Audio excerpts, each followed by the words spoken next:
Les éditions Tellem présentent un enregistrement intégral de La Marche du Mort de Larry McMurtry, lu par Stéphane Cornicard. Première partie. Chapitre 1. Matilda Jane Roberts était nue comme au premier jour. Surnommée la Great Western à travers tout le sud du Texas, elle émergea du Rio Grande boueux en tenant par la queue une grosse tortue serpentine.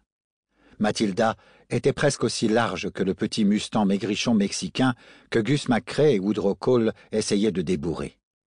Cole tenait la jument par les oreilles et attendait que Gus lance la selle sur le dos étroit de l'animal, mais le lancer tardait.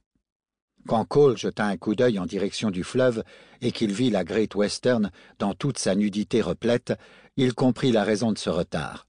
Le jeune Gus McCrae était d'une nature facile à déconcentrer. La vue d'une putain de 90 kilos nue qui brandissait une énorme tortue serpentine avait mobilisé toute son attention, ainsi que celle du reste de la troupe des Rangers. « Vise-moi ça, Woodrow, dit Gus. Matty porte cette vieille tortue comme elle porterait un panier de pêche. »« Je peux pas regarder, » répondit Cole. « Je risque de lâcher prise et de me prendre un coup de sabot, et j'en ai ma claque des coups de sabot. » La jument, aussi petite soit-elle, avait déjà manifesté sa volonté de mordre et de ruer. Cole savait que s'il s'avisait de desserrer son entrainte autour des oreilles, même légèrement, il était certain de se prendre un coup de sabot, ou de dent, voire les deux.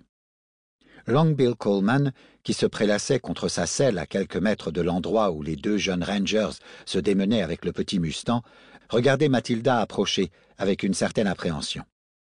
Il ne s'était écoulé qu'une heure depuis le petit déjeuner, mais il était déjà ivre. Long Bill, dans son ivresse, avait l'impression que la Great Western marchait droit sur lui, avec sa prise furieuse à la main. Peut-être comptait-elle employer la tortue comme une arme, du moins c'était ce qu'il supposait. Matilda Roberts détestait les dettes, et assénait sa rancune librement, sans limite de temps.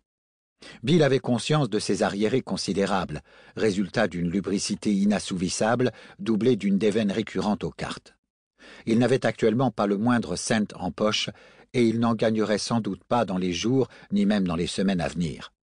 Si Matilda, quelque peu capricieuse, décidait de lui réclamer ses dettes, son seul recours serait la fuite.